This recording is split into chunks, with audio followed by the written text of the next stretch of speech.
안녕하세요. 기능의학 의사 김원장입니다.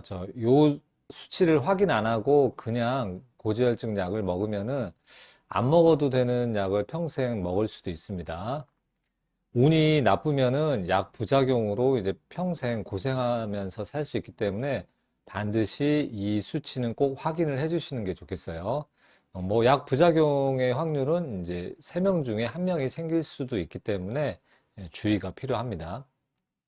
그래서 오늘 소개하는 이 프로그램을 이용하면은 스타틴 약 처방 확률을 확 줄일 수 있고요. 프로그램 이용하는 것도 상당히 간단하니까 이 프로그램을 이용을 해서 LDL 콜레스테롤 목표치를 꼭 확인을 하고 약 처방을 받는 것을 추천드립니다. 이게 바로 이제 LDL 콜레스테롤 목표치인데, 요것을 어떻게 확인하고 관리를 할지 설명을 드릴게요.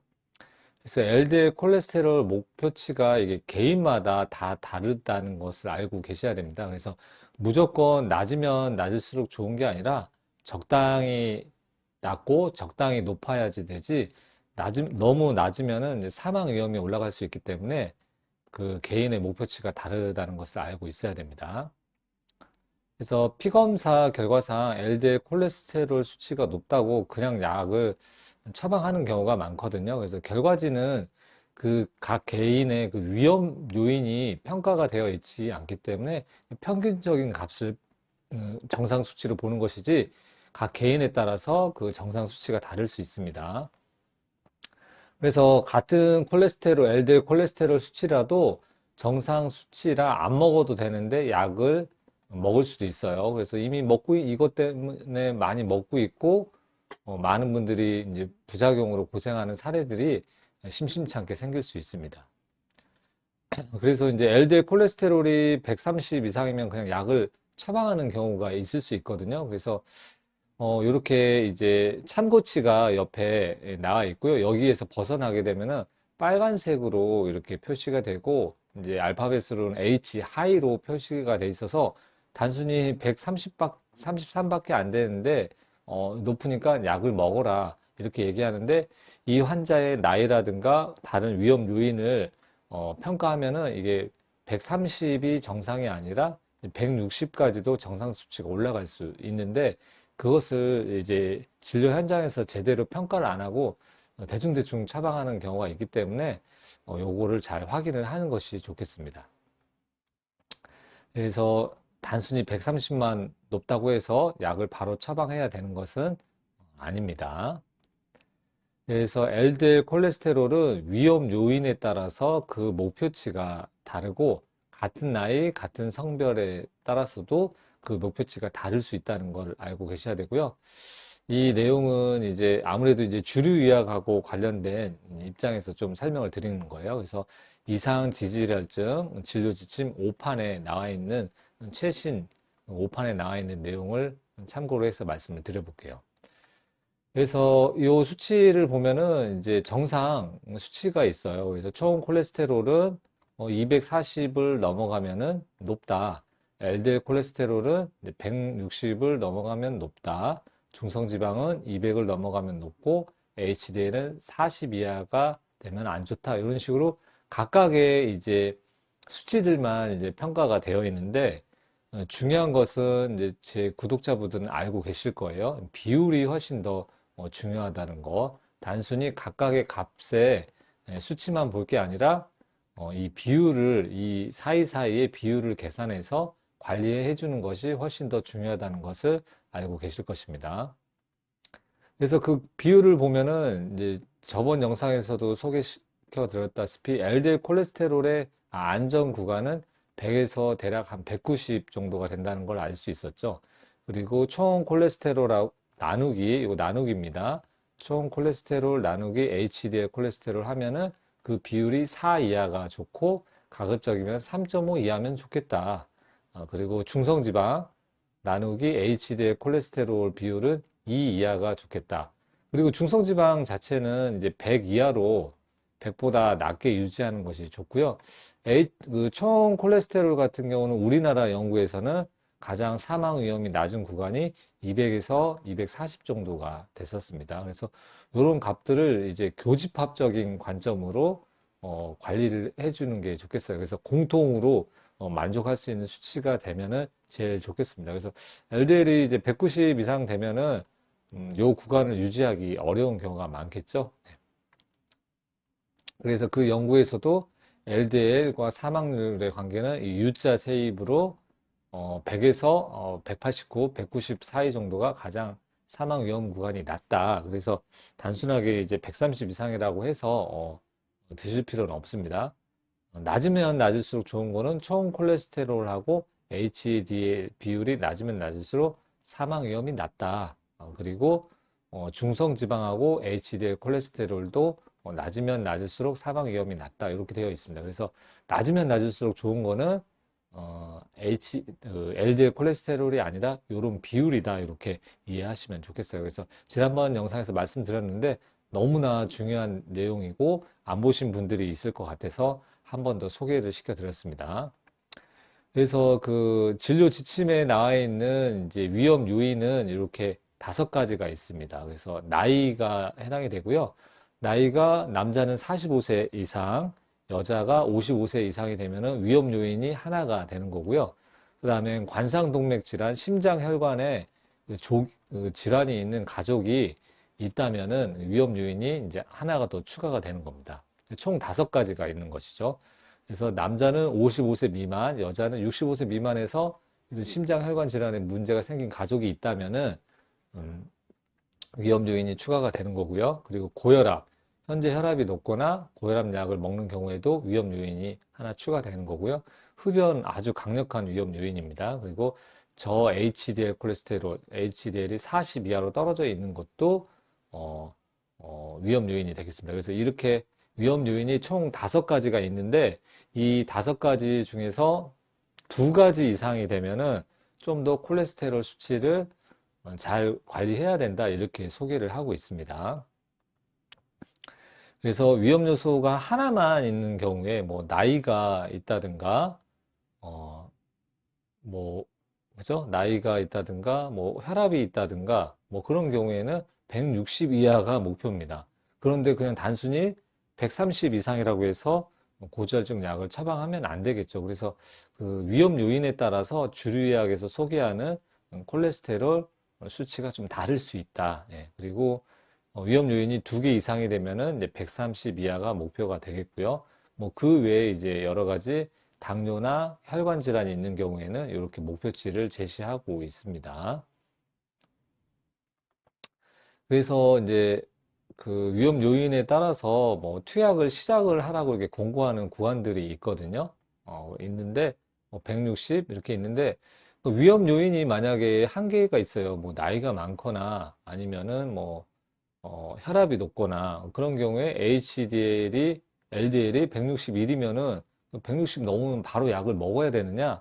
그건 아니라는 거죠. 예, 왜냐면 이제 충분히 임상 현장에서는 생활습관 교정, 식이하고 운동만 조금 바꿔줘도 콜레스테롤 수치가 많이 떨어지는 분들이 많거든요. 그래서 그런 분들은 굳이 160 넘었다고 해서 꼭 약을 먹어야 되는 게 아닙니다. 그래서 생활습관 교정을 충분히 해보고 나서 그래도 결정해도 늦지 않거든요. 근데 이제 일선 진료 현장에서는 식이요법하고 운동에 대해서 그렇게 자세히 설명드릴 그런 진료실에서의 그 시간적 여유가 없는 경우가 많죠. 그냥 1분 진료, 2분 진료 하는 경우가 많기 때문에 그런 것들을 설명을 안 하고 그냥 약을 처방하게 되는 경우가 있습니다. 그래서 이제 대부분의 이제 위험 요인을 해결하는 방법으로 이것은 이제 제 그 채널에 식이요법을 설명한 것이고요. 한 2주만 해도 떨어지는 게 확실히 드러나는 분들이 있거든요. 그리고 요거 같은 경우는 이제 존투 운동에 대해서 설명을 했기 때문에 그 LDL 콜레스테롤이 뭐 160 이상으로 높더라도 충분히 약을 안 먹고 이런 식이랑 운동을 해줘도 웬만하면은 잘 조절이 되는 경우가 많습니다. 그래서 약부터 먹는 거는 정답이 안 되는 것 같아요. 그리고 이제 뭐 진료 지침 그게 이제 나와 있지만 이제 가이드라인은 가이드라인일 뿐이거든요. 그래서 이 말은 이제 제가 너무 인상 깊어서 제 마음속에 이게 새겨져 있는 그런 말씀인데 제가 심장내과랑 흉부외과 그때 이제 실습을 돌 때 그 원로 교수님께서 이런 말씀을 하시더라고요. 가이드라인 is just 가이드라인이라고, 진료 지침은 진료 지침일 뿐이지 이거를 꼭 지켜야 되는 건 아니거든요. 그래서 이제 그걸 이제 어느 기준선은 잡을 수 있지만 그게 뭐 교리가 되거나 절대 금기시 뭐 지키지 않으면 큰일 나는 그런 교리가 아니기 때문에 가이드라인은 가이드라인이지 이게 절대적인 법칙은 아니라고 생각을 합니다. 그래서 최종적인 판단은 환자 상태를 보고 환자에게 해롭지 않고 건강에 이익이 되는 방향으로 결정하는 것이 중요하지, 단순하게 이제 가이드라인에 정해진 대로 이렇게 뭐 기계처럼 이렇게 약을 처방하는 것은 좋은 방법이 아니라고 생각을 합니다. 그래서 위험 요인도 한번 또 제가 이제 고민을 좀 해보게 됩니다. 이런 위험 요인들이 합당한가?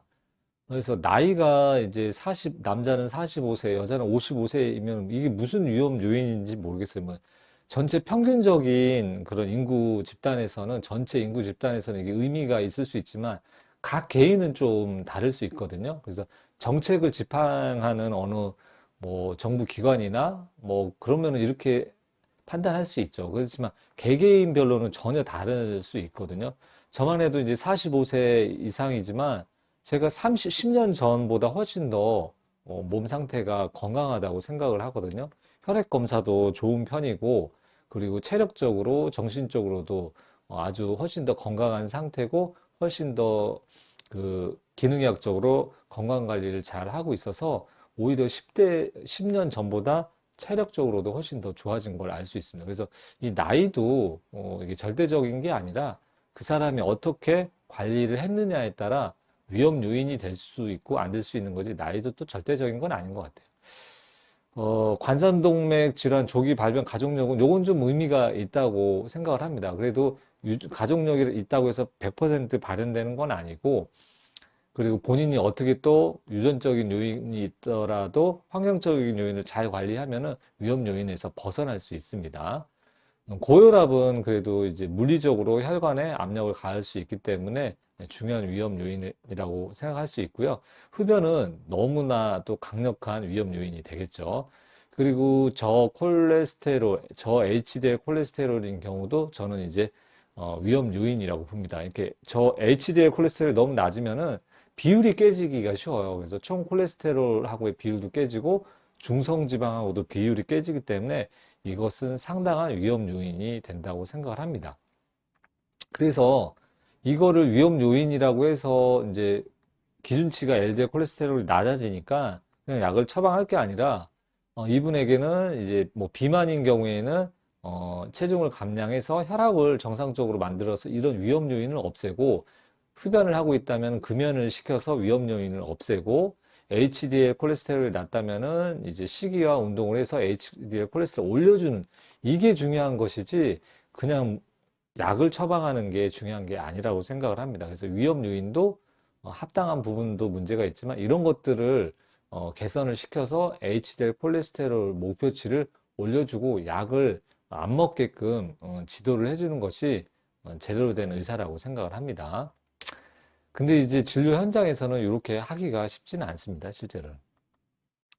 그래서 LDL 콜레스테롤 목표치가 어떻게 되나요? 이거 이제 의사 선생님한테 물어보면은 아까 그런 5가지 위험 요인과 다양한 그런 설문을 해가지고 평가를 해줘야 되는데 이거를 하기가 쉽지 않은 경우가 많아요. 그래서 이제 결과지 숫자만 보고 130 이상이네 하면 이제 약을 이렇게 처방을 해버리니까, 또는 이제 기본적으로 생각하는 관념이 낮으면 낮을수록 LDL 콜레스테롤은 좋으니까 그냥 드세요 하고서 이렇게 쉽게 쉽게 처방을 합니다. 근데 경우에 따라서는 이제 여러 가지 부작용으로 고생할 수 있는 환자분들이 생길 수 있기 때문에 이런 위험 요인을 한번 체크해 가지고 자신의 그 콜레스테롤 목표치를 스스로 계산할 수 있어야 될 것 같아요. 그래서 이거를 계산을 하면 좋겠는데, 이걸 환자분이 이걸 외워가지고 계산을 할 수가 없잖아요. 그리고 검사 결과지 볼 때마다 막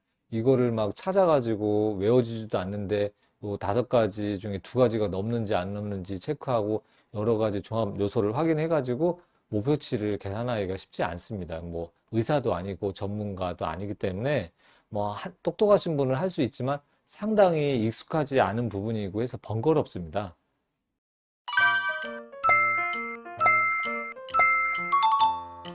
음, 그래서 제가 쉽게 계산할 수 있게끔 직접 만들어 봤습니다. 그래서 이것도 이제 AI 이용해서 만들었더니 또 금방 만들어 주더라고요. 그래서 그 진료 지침을 기준으로 해서 프로그램을 만들었고요. 그래서 이제 웹페이지로 만들었으니까 이따 그 링크 통해서 확인해 보시면 돼요. 그래서 성별을 먼저 결정하시면 되고요. 남자, 여자, 그 다음에 나이 입력하시면 되고, 아까 그 기왕력 및 질환이 있는지, 뭐 관상동맥 질환, 뇌혈관 질환. 여기서 이제 경동맥은 보통 경동맥 질환은 50% 이상인 경우에 이제 중증으로 보기 때문에 이런 경우에 체크하시면 되겠고, 말초 동맥 질환이라든가 대동맥류가 있는지, 그다음에 당뇨병이 있는지 이런 것들을 체크를 하고요. 그리고 위험인자 아까 5가지가 있었죠. 흡연, 고혈압, 경동맥 질환도 하나 요걸 추가했습니다. 50% 미만인 경우에는 위험 요인으로 제가 추가를 해봤고요. 관성동맥 조기 발병, 발생 가족력이 있는지 그리고 HDL 수치를 입력을 하고 결과 확인하기 이거를 클릭을 하거나 터치를 하면은 결과가 나옵니다. 그렇게 해서 예를 들면 여성이고 60세고 그리고 경동맥이 이제 플라크가 경미하게 있다.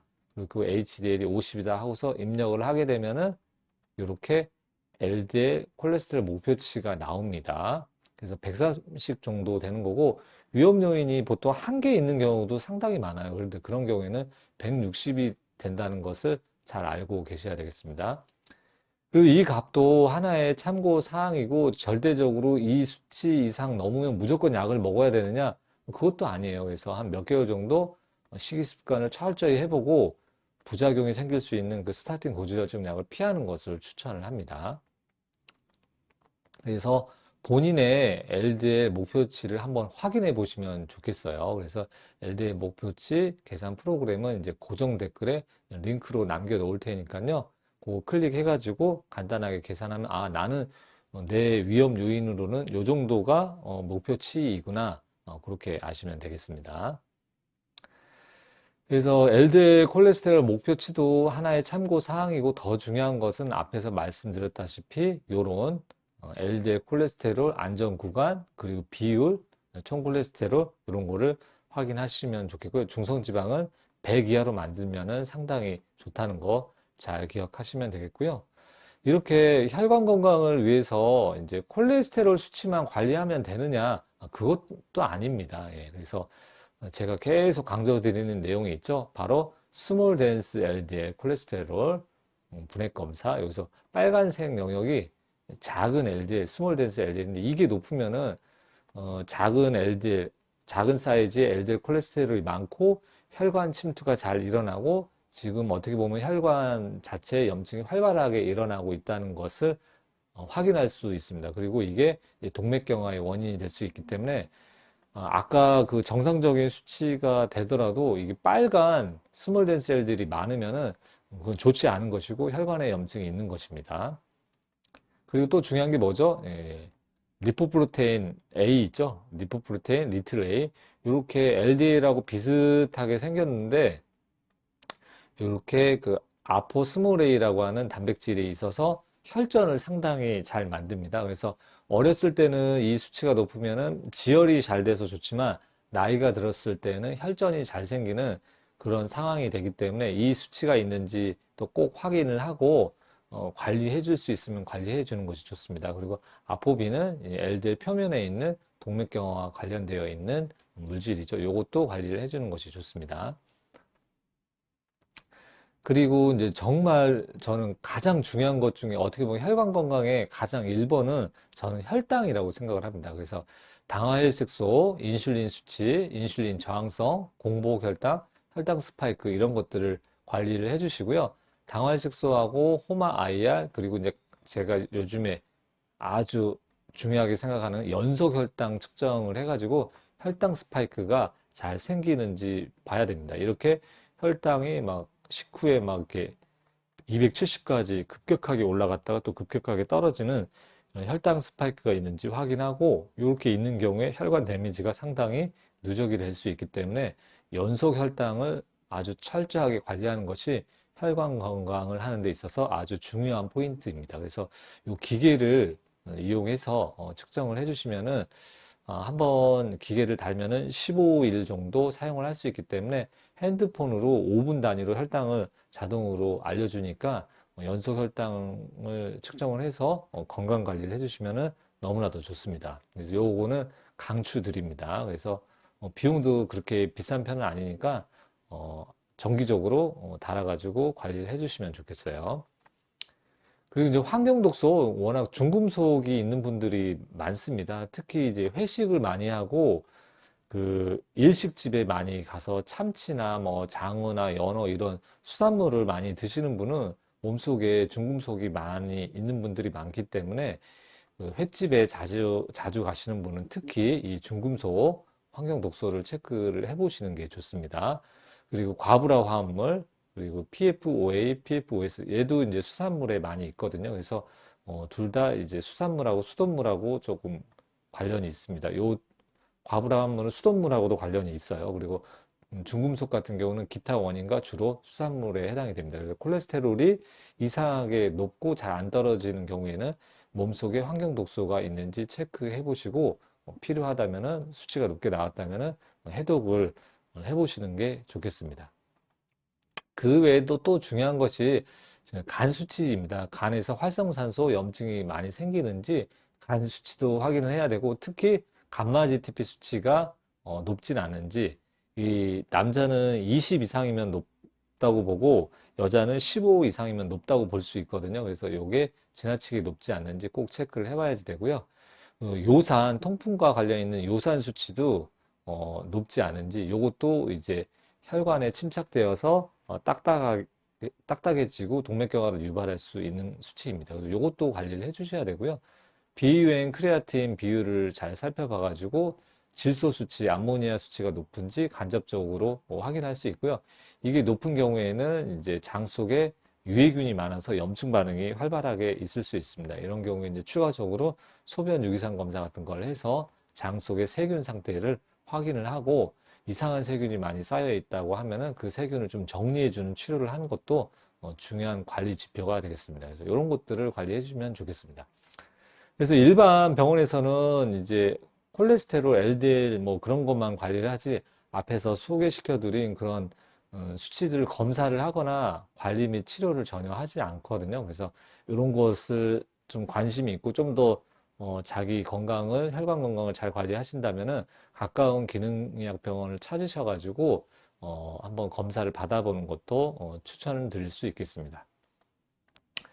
오늘 소개시켜드린 아래 프로그램 이용을 해서요, LDL 목표치가, 나의 LDL 목표치는 얼마나 되는지, 그리고 본인, 그리고 사랑하는 가족과 지인들의 수치는 어떻게 되는지 한번 확인해 보시고, 단순하게 130 살짝 넘었다고 해서 약 처방했을 경우에는, 저의 목표치는 이 정도 되는 것 같다. 이렇게 말씀해서, 식이요법하고 운동을 좀 더 해보고, 다음에 검사를 한 다음에 그래도 높으면은 약을 먹는 것을 생각해 보겠다. 이렇게 얘기를 해주시는 게 좋을 것 같아요. 예, 그래야지 불필요한 약을 드시면서 이제 부작용에 시달리는 그런 분들이 없을 것 같습니다. 그래서 오늘 이 프로그램은 고정 댓글에 링크로 남겨 놓을 테니까요. 영상이 뭐 도움이 될 것 같은 분들이 있으면은 좀 소개를 시켜드리고요. 뭐 영상을 보기 힘드신 분은 이 프로그램만이라도 이용을 해서 본인의 그 LDL 목표치를 한번 계산해 보시면 좋겠습니다. 오늘 영상은 여기까지 말씀드리고요. 다음에 또 유익한 영상으로 찾아뵙도록 하겠습니다. 시청해 주셔서 감사합니다.